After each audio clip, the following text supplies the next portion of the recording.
King bulan Julai ni butuhkan tangan bukan sekali, tapi 2 kali guys. Seorang angler kita tu 3 minggu dekat nombor 1. Sampai dah seminggu sebelum deadline, muncul pencabar baru.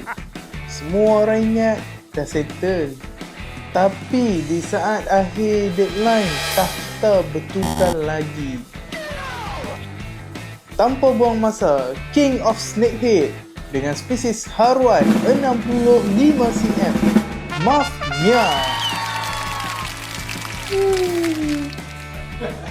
Brother ni macam king bulan Jun hari tu, summit ikan pada hari terakhir sebelum deadline tutup. Komuniti ESP cakap potong tangkona. Untuk kategori King of Rare Snakehead jatuh kepada Syakir Afnan dengan spesies kerandang 60 cm. Untuk pengetahuan korang, kategori ini adalah pilihan Team EXP disebabkan spesies kerandangnya sangat besar guys, 60 cm, 2 kilo ada tu. Tahniah kepada kedua-dua king yang akan bawa pulang rod Phantom Pro tajaan dari EXP Fishing.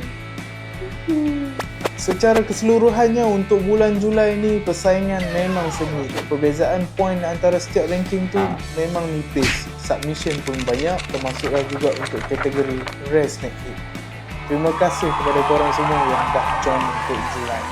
Untuk bulan Ogos ni rule masih sama. Korang kena submit 2 jenis gambar ni. Pastikan nampak produk ESP dengan jelas.